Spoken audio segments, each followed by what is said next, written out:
Good morning, student. Welcome to Step Up Academy, the clear vision to study. How are you all?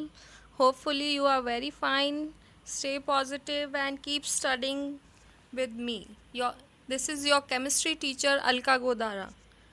In the last lecture, we have studied about mole concepts and some atomic masses, molecular masses. Here are some atomic mass up to 1 to 30 elements, 1 to 30 atomic numbers elements. This you have to write in your copy and learn it. Let's start. Molar mass. How do we calculate molar mass?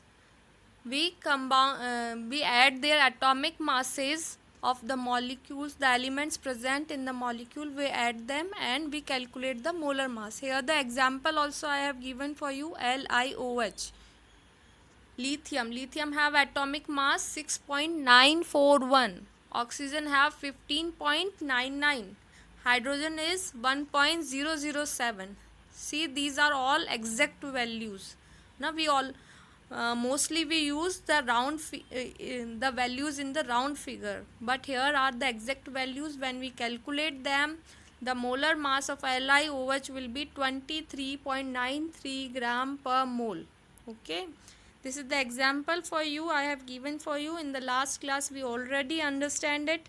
Here are some examples for you. Calculate the molar mass of the following compounds in your copy. Okay, do it yourself. Let's start today from the percentage composition. See, a pure compound has a fixed chemical composition, hence it can be represented by a chemical formula. For example, a molecule of water is made up of 2 atoms of hydrogen and 1 atom of oxygen, and its molecular formula is H2O. We can find the formula of a compound from its percentage composition. देखो हम formula कैसे निकाल सकते हैं एक compound से, ठीक है। जैसे कि हाइड्रोजन H2O है, तो इसमें 2 हाइड्रोजन है और 1 ऑक्सीजन है, तो H2O में कितने परसेंटेज ऑफ हाइड्रोजन है और कितना परसेंटेज ऑफ ऑक्सीजन उस कंपाउंड में एडेड है, उसको हम किस तरह से निकालेंगे? By percentage composition. So the percentage composition is the ratio in which its constituents are present in a given compound. Let's take an example for this. Here is the formula for you. Mass percent of an element in a compound. हम कैसे निकालेंगे? Mass percent of element in 1 mole of compound, कि उसके 1 मोल में उस element का कितना mass है, upon molar mass of compound, और अपॉन उसका जो होल कंपाउंड है उसका मोलर मास इंटू 100 से मल्टीप्लाई क्यों किया? क्योंकि हम परसेंटेज निकाल रहे हैं. Methane. Let's take the example of CH4 methane. The molar mass is 12 + 4. देखो 12 एटॉमिक मास होता है कार्बन का, प्लस 4 क्योंकि हाइड्रोजन 1 से मल्टीप्लाई करेंगे 4 क्योंकि 4 hydrogen are added in methane, and the molar mass will come 16 gram.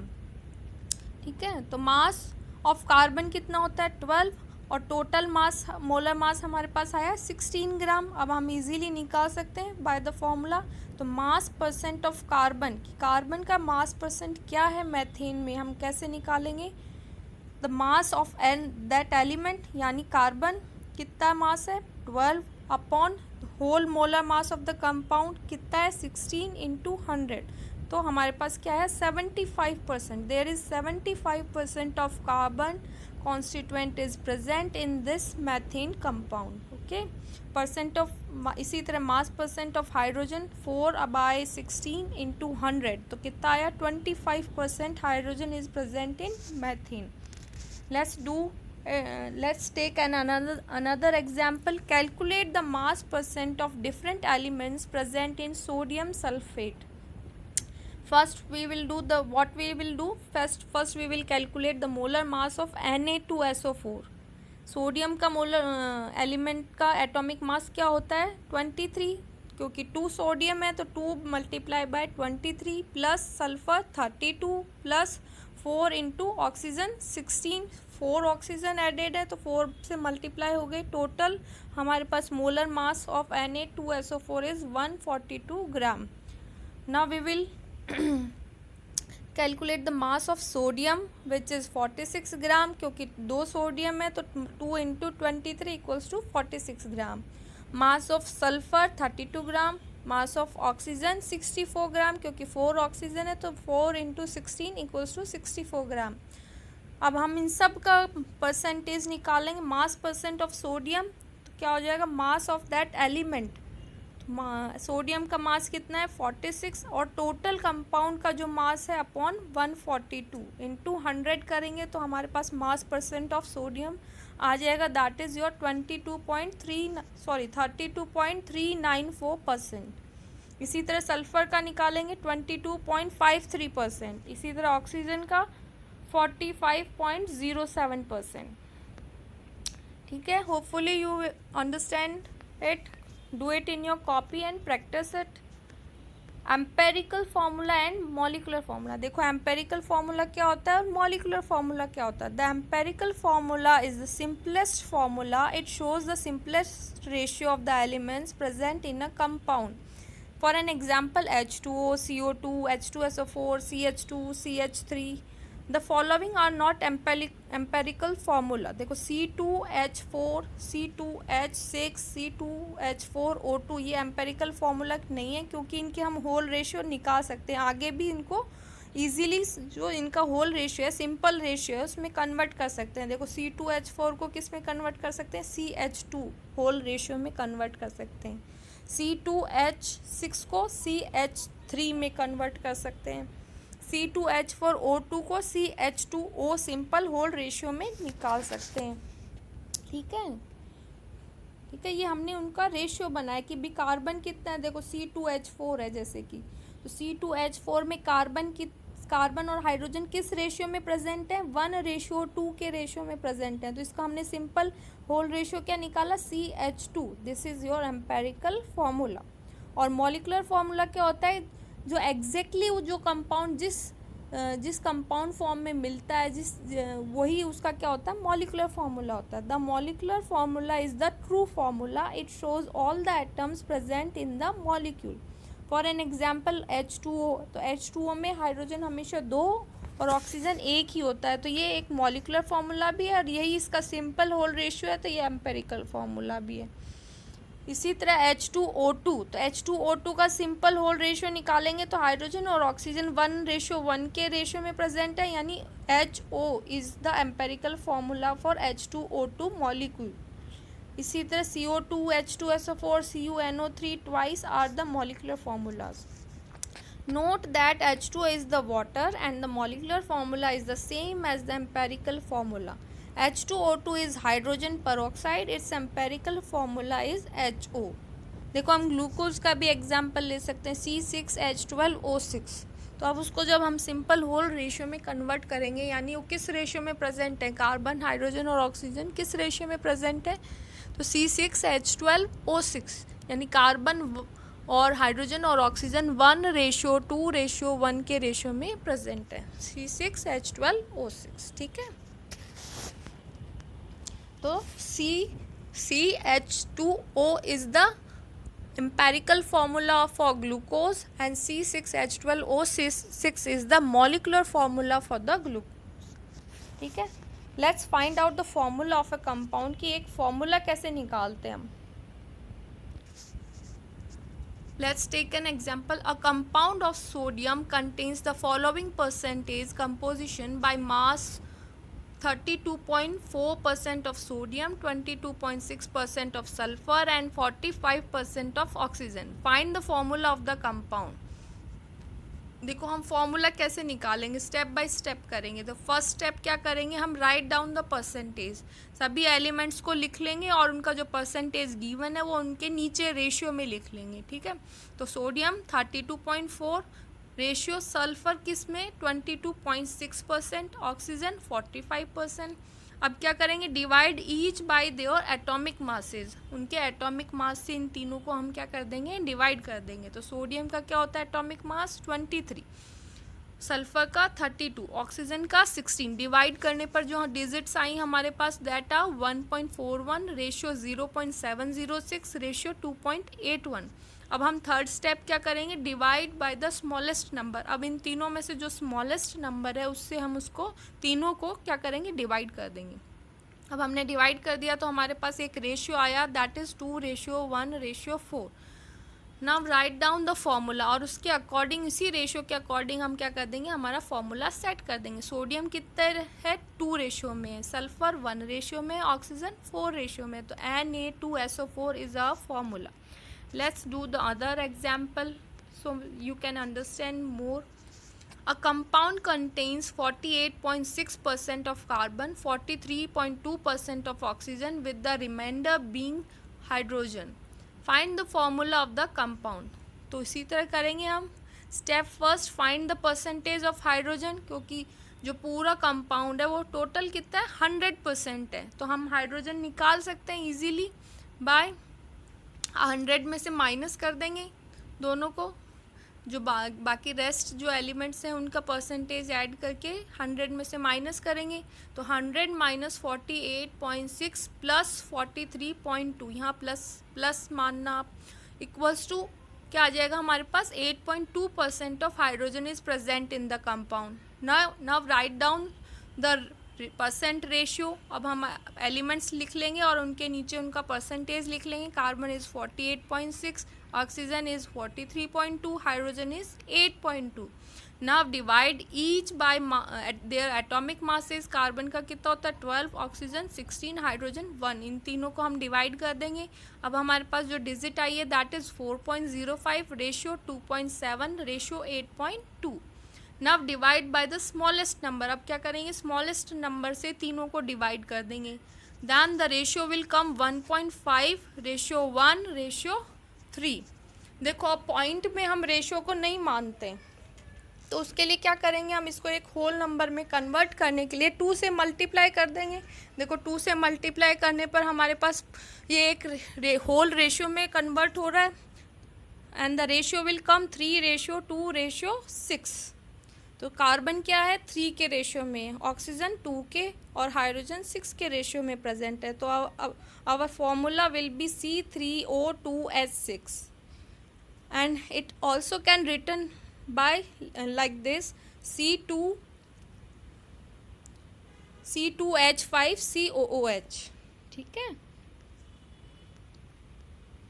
Acetic acid, this is your acetic acid. Finding the formula, molecular formula. Propene has the empirical formula CH2. The relative molecular mass of propene is 42. Find the molecular formula of propene. देखो अब हमें empirical formula तो निकालना आ गया, but how we will calculate the molecular formula? तो देखो उसी तरह सेम उसी तरह करेंगे। molecular formula के लिए हमें क्या होगा, एक चीज़ given होगी, that is your molecular mass। हमेशा molecular mass आपको given होगा, जिससे हम easily molecular formula find out कर सकते हैं। See in this example, let the molecular formula of propene be CH2 multiply by N, है ना कोई रेशियो होगा जिससे ये पूरा कंपाउंड मल्टीप्लाई हो रहा होगा, जिससे हमारा मॉलिकुलर फार्मूला बनेगा। तो ये हमारा एक फार्मूला हो गया इसके लिए, CH2 is multiply by N। Since the molarity, since the M is 42, molecular mass हमें गिवन है, मॉलिकुलर मास इज योर 42। देखो अब आगे कंटिन्यू करते हैं, हम कैलकुलेट करते हैं। CH2, तो कार्बन क्या है 12 एटॉमिक मास प्लस 2 हाइड्रोजन, तो 2 × 1 करेंगे, तो दोनों को कैलकुलेट करने पर हमारे पास 14N आ रहा है। 14N इक्वल्स टू क्या गिवन, मॉलिकुलर मास हमें गिवन है 42, N इधर रह जाएगा, 42/14 करने पर हमारे पास आंसर आ रहा है 3। N की वैल्यू क्या आ रही है 3। अब hence the molecular formula will be 3 multiply by CH2, तो हमारे पास मॉलिकुलर फॉर्मूला आ जाएगा C3H6। तो इस तरह से हम हर कंपाउंड का मॉलिकुलर फॉर्मूला निकाल सकते हैं। मॉलिकुलर मास हमें गिवन होगा और इजीली हम सॉल्व कर सकते हैं। Finding the molecular formula, see the next example. A hydrocarbon consists of 85.7% of carbon and 14.3% of hydrogen by mass. Find the empirical formula of the compound. If the molecular mass is 56, find the molecular formula. तो पहले हमें क्या निकालना है, empirical formula। तो वही कर लेंगे। First step, write down the percentage of all the elements. Carbon कितना है 85.7% एंड हाइड्रोजन 14.3%, रेशियो में लिख लिया। अब divided by atomic mass, carbon का 12, हाइड्रोजन का बस डिवाइड कर दिया। स्मॉलर जो डिजिट आई है उससे हमने इसको डिवाइड कर दिया। 7.14 इज द स्मॉलेस्ट डिजिट और उससे हमने डिवाइड किया तो हमारे पास रेशियो आया 1:2। The empirical formula will B CH2। तो अब हमें एम्पेरिकल फॉर्मूला तो मिल गया है, पर हमें क्या फाइंड आउट करना है, molecular formula. Let the molecular formula will B CH2 multiplied by N। तो since the m is your 56 तो हम इक्वल टू कर लेंगे। CH2 का मॉलिक्यूलर मास क्या होगा 14 आ जाएगा, 14 N इक्वल्स टू 56, एन इधर रह जाएगा, 56 डिवाइडेड बाय 14 इक्वल्स टू 4। तो एन की वैल्यू हमारे पास 4 आ गई। तो हम इजीली हमारा फॉर्मूला, मॉलिक्यूलर फॉर्मूला निकाल सकते हैं। 4 multiply by CH2 equals to C4H8। Stoichiometry. See what is stoichiometry? It is a Greek word. Stoichion means element and metron means measure, यानी एलिमेंट का मेजर। हम कोई भी एलिमेंट है उसका मास कैसे मेजर करेंगे ना, कैसे उसको कैलकुलेट करेंगे, that is your stoichiometry. Elements के मास से रिलेटेड जितने भी कैलकुलेशन होंगे that will come in your stoichiometry. Chemical reaction. What is a chemical reaction? Whenever a chemical change occurs, we can say that a chemical reaction has happened. ठीक है, कोई भी किसी भी आपके जो मैटर है उसमें कोई भी केमिकल चेंज आया है, किसी भी कंपाउंड में कोई केमिकल चेंज आया है, तो that we can say that there is a chemical reaction happen. ठीक है, जैसे कि आयरन है, आयरन में क्या हो गया, कोरोजन यानी जंग लग गया, तो क्या होगा, केमिकल चेंज हुआ, आयरन में एक केमिकल चेंज हुआ, तो यानी एक केमिकल रिएक्शन हैपन हुई है।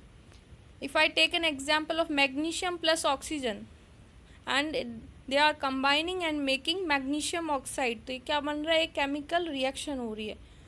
ठीक है, number of atoms of each element remains the same before and after a chemical reaction. According to our law of conservation, हमने जो लॉ ऑफ कंजर्वेशन पढ़ा था उसके अकॉर्डिंग हमने क्या पढ़ा था कि जो रिएक्टेंट का जो मास होता है वो प्रोडक्ट के मास के क्या होता है, इक्वल होता है, या जो रिएक्टेंट के मॉलिक्यूल्स होते हैं प्रोडक्ट के मॉलिक्यूल्स के इक्वल टू होते हैं। ठीक है, तो यही हम अपने बैलेंस केमिकल रिएक्शन में करते हैं। केमिकल इक्वेशन को बैलेंस करने के लिए क्या करते हैं, क्योंकि हमें पता है according to law of conservation the reactants and product क्या होंगे, उनके मास क्या होंगे, इक्वल होंगे। See how we balance our chemical reaction. Here the magnesium plus oxygen is combining and making 2MgO, 2 magnesium oxide। अब देखो इधर प्रोडक्ट में तो 2 मैग्नीशियम है, पर रिएक्टेंट में एक ही मैग्नीशियम है, और प्रोडक्ट में 2 ऑक्सीजन है और रिएक्टेंट में 2 ऑक्सीजन है। तो ऑक्सीजन तो क्या हो रही है, बैलेंस हो रही है, पर मैग्नीशियम बैलेंस नहीं हो रही है। तो मैग्नीशियम को बैलेंस करने के लिए हम क्या कर देंगे, 2 से मल्टीप्लाई कर दें। अब देखो हमारी रिएक्शन क्या हो रही है, बैलेंस हो रही है। 2Mg plus oxygen equals to 2 magnesium oxide. अब दिख रही है ना, 2 मैग्नीशियम ही रिएक्टेंट में है, 2 ही मैग्नीशियम प्रोडक्ट में, 2 ही ऑक्सीजन रिएक्टेंट में, 2 ही ऑक्सीजन प्रोडक्ट में है। तो अब हमारी केमिकल इक्वेशन क्या हो गई, बैलेंस हो गई। See this example also, CH4 यानी methane gas plus 2 oxygen gas are combining and forming carbon dioxide gas plus 2 H2O gas.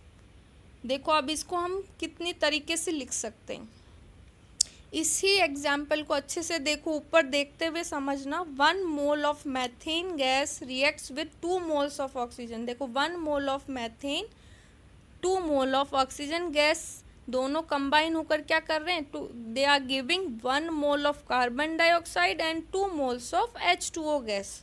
ठीक है, दोनों कंबाइन होकर क्या दे रहे हैं, 1 mole of carbon dioxide, 2 moles of H2O gas. इसको ही हम इस तरह भी लिख सकते हैं, 1 molecule of methane gas reacts with 2 molecules of oxygen gas to give 1 molecule of carbon dioxide gas and 2 molecules of water gas. 16 gram of methane, इसको ही इस तरह भी लिख सकते हैं हम। देखो एटॉमिक मास, इसका मॉलिक्यूलर मास निकाल के हम मोलर मास में भी लिख सकते हैं। 16 gram of methane gas reacts with 2 multiplied by 32 तो 64 gram of oxygen gas to give 44 gram of carbon dioxide gas and 36 gram of H2O। ठीक है, इस तरह भी हम इसको लिख सकते हैं। तो इसको पढ़ना भी आ गया आपको। इस तरह हम कैसे इसको पढ़ सकते हैं, कैसे समझ सकते हैं, इस मतलब 3 तरीके से लिख सकते हैं हम इसको। मोल के कॉन्सेप्ट में भी लिख सकते हैं, मॉलिक्यूल के कॉन्सेप्ट में भी लिख सकते हैं, और ग्राम यानी मोलर मास के अकॉर्डिंग भी लिख सकते हैं। What is your limiting reagent? The reactant which gets consumed limits the amount of product formed and is therefore called the limiting reagent। देखो, इसको हम इस तरह से समझेंगे। कोई रिएक्शन है हमारे पास A plus B and it is forming C। 2 reactant हैं A और B and they are forming product C। A, अब हमें रिक्वायर्ड अमाउंट तो क्या है, ए का 10 ग्राम ए चाहिए और बी कितना चाहिए 20 ग्राम, तभी वो क्या करेंगे पूरा प्रोडक्ट फॉर्म कर सकते हैं। पर हमें गिवन क्या है, 8 ग्राम ए है और 20 ग्राम बी है, तो बी तो पूरा दिया हुआ है हमें, पर ए हमें थोड़ा 2 ग्राम क्या है कम मिला हुआ है। अब ए 2 ग्राम कम मिला है तो ये क्या होगा, जो रिएक्टेंट है ये क्या होगा, पूरा प्रोडक्ट फॉर्म नहीं कर पाएगा। क्यों? क्योंकि जो ए रिएक्टेंट है वो 2 ग्राम कम है, ये क्या करेगा, प्रोडक्ट पूरा फॉर्म नहीं हो पाएगा। बी वाला तो पूरा फुल सपोर्ट करेगा प्रोडक्ट फॉर्म करने में, पर ए क्या हो गया 2 ग्राम कम है, इस वजह से क्या करेगा, प्रोडक्ट को लिमिटेड कर देगा, प्रोडक्ट पूरा फॉर्म होने नहीं देगा। तो यहाँ ए क्या है आपका लिमिटिंग रिएजेंट है। इसको हम इस एग्जाम्पल से समझते हैं कि जैसे हमारे मम्मी हैं, वो 10 जनों का खाना बनाने के लिए कुछ रॉ मटेरियल्स लेके आते हैं। तो 10 जनों का खाना बनाने के लिए जो रॉ मटेरियल है वो मतलब हमें चाहिए 10 लोगों के अकॉर्डिंग चाहिए, पर अब मम्मी सामान लेके आई है सिर्फ 5 लोगों के अकॉर्डिंग। तो अब 5 लोगों के अकॉर्डिंग ही सामान लेके आए हैं, तो क्या होगा, अब हमारा पूरा प्रोडक्ट ही फॉर्म नहीं होगा। यानी जो जो सामान वो कम लेके आए हैं उसके अकॉर्डिंग वो क्या हो जाएगा, प्रोडक्ट लिमिटेड हो जाएगा, हमारा प्रोडक्ट कम फॉर्म होगा। तो ठीक है, देखो एक और एग्जाम्पल लेके हम इसको समझते हैं। In a reaction A plus B2 is forming AB2। ठीक है, इजीली समझना। देखो अभी मैंने आपको समझाया A plus B equals to C, क्योंकि A कम था तो ये क्या कर रहा था, रिएक्शन को में प्रोडक्ट को फॉर्म करने को लिमिट में फॉर्म कर रहा था, यानी लिमिट में ही प्रोडक्ट फॉर्म कर रहा था। तो इसके कारण क्या हो रही थी, प्रोडक्ट पूरा फॉर्म नहीं हो पा रहा था, तो इसीलिए इसको क्या कहा गया, लिमिटिंग रिएजेंट कहा गया। अब देखो इस रिएक्शन में देखो A plus B2 is forming AB2, तो हम सिंपली फर्स्ट रिएक्शन को देखते ही हम क्या कर लेंगे, पहले उसको लिख लेंगे कि क्या हो रहा है। देखो A का कितना एटम है, 1 एटम ऑफ A, फिर क्या B2 क्या हो गया, एक मॉलिक्यूल हो गया एक, तो हम क्या लिख लेंगे 1 मॉलिक्यूल ऑफ B, यानी 1 atom of A is adding with 1 molecule of B and forming 1 mole of AB2, है ना, 1 मोल AB2 फॉर्म कर रहा है। तो identify the limiting reagent if any in the following reaction mixtures. तो इस रिएक्शन मिक्सचर में हम जो हमारे पास ऑप्शंस दिए हुए हैं उसके according limiting reagent find out करेंगे। ठीक है, फर्स्ट देखो 300 atoms of A plus 200 molecules of B। अब हमें रिएक्शन को हमने लिख लिया पहले ही कि 1 एटम ऑफ A फॉर्म किससे ऐड होता है, 1 मॉलिक्यूल ऑफ B से ऐड होता है, तभी 1 मोल ऑफ AB2 फॉर्म हो रहा है, यानी तीनों क्या है, इक्वल है, 1 1 1 1 है।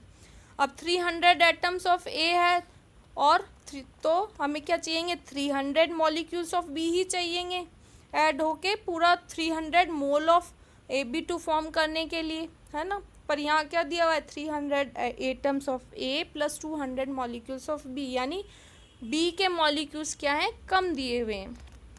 तो B के मॉलिक्यूल्स कम दिए हुए हैं तो ये प्रोडक्ट को क्या करेगा, लिमिट करेगा, यानी प्रोडक्ट पूरा फॉर्म होने में हेल्प ही नहीं करेगा, उसको वहीं रोक देगा, वहीं लिमिटेड कर देगा उसको। तो हमारा यहाँ पे लिमिटिंग रिएजेंट क्या हो जाएगा, B will be the limiting reagent in this situation. ठीक है, 300 एटम ऑफ ए है तो 300 ही मॉलिक्यूल ऑफ बी चाहिएंगे ऑब्वियसली, यहाँ कम दिए हुए इसलिए बी ही हमारा क्या हो जाएगा, लिमिटिंग रिएजेंट हो जाएगा। सेकेंड सिचुएशन देखो, 2 mole of A plus 3 mole of B.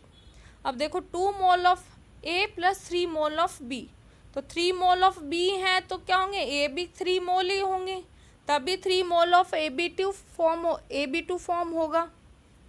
यानी यहाँ क्या कम दिया हुआ है, ए की क्वांटिटी कम दी हुई है, यानी ए क्या करेगा, प्रोडक्ट को लिमिटेड फॉर्म करेगा, प्रोडक्ट फॉर्म करने में पूरा प्रोडक्ट फॉर्म नहीं कर पाएगा, वहीं स्टॉप कर देगा रिएक्शन को, तो हमारा लिमिटिंग रिएजेंट क्या हो जाएगा, यहाँ पे ए हो जाएगा। थर्ड सिचुएशन देखो, 100 atoms of A plus 100 molecules of B, दोनों इक्वल हैं। ऊपर वाले सिचुएशन में भी देखो, हाँ 1 एटम ऑफ ए है तो 1 मॉलिक्यूल ऑफ बी है, तो 100 एटम ऑफ ए है तो 100 मॉलिक्यूल्स ऑफ बी है, यानी दोनों इक्वल हैं, यानी सही है, कोई भी लिमिटिंग रिएजेंट नहीं है इन दोनों में, तो there is no limiting reagent in this situation. Fourth वाला देखो, 5 mole of A plus 2.5 mole of B. अब देखो 5 मोल ऑफ ए है तो 5 मोल ऑफ बी मॉलिक्यूल्स चाहिएंगे हमें, ताकि 5 मोल ऑफ AB2 फॉर्म हो, पर यहाँ क्या है, B 2.5 मोल ही गिवन है, ये तो यहाँ लिमिटिंग रिएजेंट क्या हो जाएगा आपका, B हो जाएगा। इसी तरह फिफ्थ वाली सिचुएशन में क्या हो जाएगा, A हो जाएगा। ठीक है, तो hopefully you will understand it, if you don't understand it then आप पीछे जाके एक बार रिवाइज कर लो एक बार, ठीक है, बार बार देखोगे तो समझ में आ जाएगा आपको। देखो रिएक्शंस इन सॉल्यूशन आपने लास्ट क्लास में पढ़ा होगा, what is solution, solute plus solvent मिलकर क्या बनाते हैं, एक सॉल्यूशन फॉर्म करते हैं, और आपको पता है यूनिवर्सल सॉल्वेंट क्या होता है, वाटर होता है।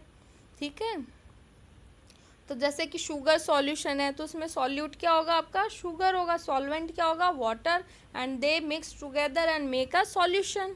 तो solute plus solvent mixed and they makes a solution. देखो होमोजेनस मिक्सचर क्या होते हैं, all the sugar and salt solutions, इनमें हम फाइंड आउट नहीं कर पाते कि कितना सॉल्ट उसमें एडेड है, कितना शुगर है, क्योंकि हम देख ही नहीं पाते हैं, उसमें मेज़र नहीं कर पाते हैं जितने भी होमोजेनस मिक्सचर हैं।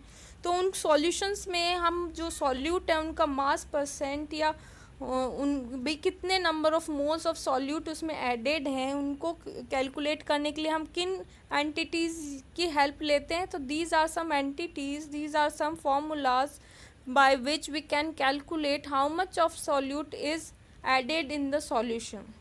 These are mass percent, mole fraction, molarity and your molality. First we will read about mass percent or weight percent. Mass percent is one way of representing the concentration of an element in a compound or a component in a mixture. है ना, कि जो mixture है या जो compound है उसमें solute कितना परसेंट अवेलेबल है, हमें वो निकालने को की प्रोसेस को ही क्या कहते हैं, मास परसेंट कहते हैं। इसका फॉर्मूला क्या होगा, mass percent equals to mass of the component, यानी जिस सॉल्यूट का हमें निकालना है उस सॉल्यूट का mass upon total mass of the mixture, और फिर टोटल जो सॉल्यूशन है उसका मास हम अपॉन में डिवाइड कर देंगे इनटू 100, ताकि हमारे पास परसेंटेज आ जाए।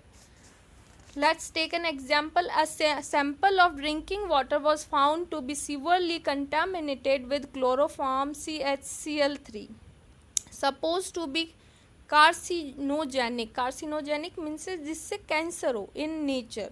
The level of contamination was 15 ppm by mass. ppm क्या होता है, parts per million. इसकी वैल्यू क्या होती है, ppm की वैल्यू होती है 1/10⁻⁶। ठीक है, express this in percent by mass, तो इसको आप परसेंट मास परसेंट में कन्वर्ट करो। ठीक है, CHCl3 जो हमें सॉल्यूट गिवन है उसका हमें मास परसेंट निकालना है। ठीक है, मास देखो, अब मास परसेंट निकालते हैं हम। Mass percent of 15 ppm chloroform in water is equals to 15/10⁻⁶, upon में 10⁻⁶, क्यों, क्या, क्योंकि ppm को हमने क्वांटिटी में कन्वर्ट कर लिया, इनटू 100 कर देंगे तो हमारे पास मास परसेंट क्या आया, 1.5 × 10⁻³ %, लमसम में आया। ठीक है, तो इस तरह से हम मास परसेंट कैलकुलेट कर लेंगे, इजी है। मोल फ्रैक्शन, देखो ratio of number of moles of a particular component to the total number of moles of the solution, कि पर्टिकुलर सॉल्यूशन में कितना number of moles of solute present है, ठीक है, उसको निकालने के लिए हम कौन सी एंटिटी काम में लेते हैं, द मोल फ्रैक्शन। देखो मान लो दो सॉल्यूट प्रेजेंट है आपके सॉल्यूशन में, सॉल्यूट ए और सॉल्वेंट बी, है ना, सॉल्यूशन में दो चीज़ प्रेजेंट है, solute A and solvent B.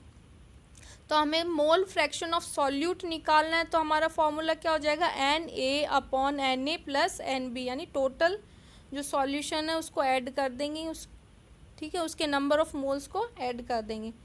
Mole fraction of solvent B कैसे निकालेंगे, तो number of moles of B upon number of moles of A plus number of moles of B, ठीक है, इस तरह से हम मोल फ्रैक्शन निकालेंगे। Molarity, this is the most widely used unit and denoted by capital M, number of moles of the solute in 1 litre of solution, ठीक है, याद रखना, हमेशा ध्यान रखना, 1 लीटर जो सॉल्यूशन है, 1 लीटर के सॉल्यूशन में जितने भी number of moles of solute present है उसे निकालने के लिए हम किसकी हेल्प लेते हैं, मोलैरिटी की, and its formula is capital M equals to n upon V, ठीक है, small n upon capital V, V is your volume.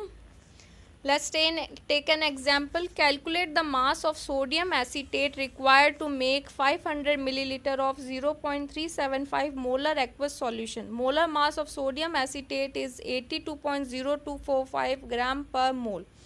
देखो molarity here in this example the molarity is given which is 0.375 and the volume is 500 milliliter. इसको हम litre में convert कर लेंगे ऐसा unit में, 500 into 10⁻³ litre. Number of moles of sodium acetate equals to n equals to M भी हो जाएगा, देखो फ्रॉम द फॉर्मूला ऊपर देखो M equals to n upon V था, तो एन निकाल लेंगे हम, number of moles equals to क्या हो जाएगा, मोलैरिटी इंटू वॉल्यूम हो जाएगा। तो मोलैरिटी क्या गिवन है 0.375 इंटू वॉल्यूम जो गिवन है 500 इंटू 10⁻³ तो हमारे पास क्या है, नंबर ऑफ मोल्स 0.1875। देखो number of moles equals to क्या होता है, mass given upon molar mass, ये फॉर्मूला होता है नंबर ऑफ मोल्स का। अब हमें रिक्वायर्ड मास ही कैलकुलेट करना है, तो मास गिवन जो है उसको हम इधर कर लेंगे और मल्टीप्लाई में क्या हो जाएगा, n into molar mass. N क्या है हमारे पास 0.1875 इंटू जो मोलर मास है CH3COONA का, कैलकुलेट करके देखो कार्बन कितना होता है atomic mass 12 plus 3 into 1 plus 12 plus 16 into 2 क्योंकि 2 ऑक्सीजन है, प्लस सोडियम का 23 ऐड करेंगे तो क्या आ जाएगा हमारे पास total molar mass 82.0245 and the answer will be 15.38 gram. ठीक है, मोलर मास किस में आता है, हमेशा ग्राम में आता है, यूनिट का ध्यान रखना। मोलैलिटी देखो number of moles of solute present in 1 kilogram of solvent is denoted by small M. ठीक है, मोलैरिटी और मोलैलिटी में हमेशा ध्यान रखना, मोलैरिटी क्या होता है 1 लीटर सॉल्यूशन में प्रेजेंट जो सॉल्यूट होता है उसकी क्वांटिटी नंबर ऑफ मोल्स में निकालने को हम कहते हैं मोलैरिटी, और मोलैलिटी 1 किलोग्राम सॉल्वेंट ध्यान रखना 1 किलोग्राम 1 किलोग्राम सॉल्वेंट में जो solute number of moles of solute present होंगे उसको कैलकुलेट करने की प्रोसेस को क्या कहते हैं मोलैलिटी, और ये स्मॉल एम से डिनोट करते हैं। एग्जाम्पल लेंगे, a sample of drinking water was found to be severely contaminated with chloroform suppose to be carcinogenic in nature, the level of contamination was 15 ppm, determine the molality of chloroform in the water sample.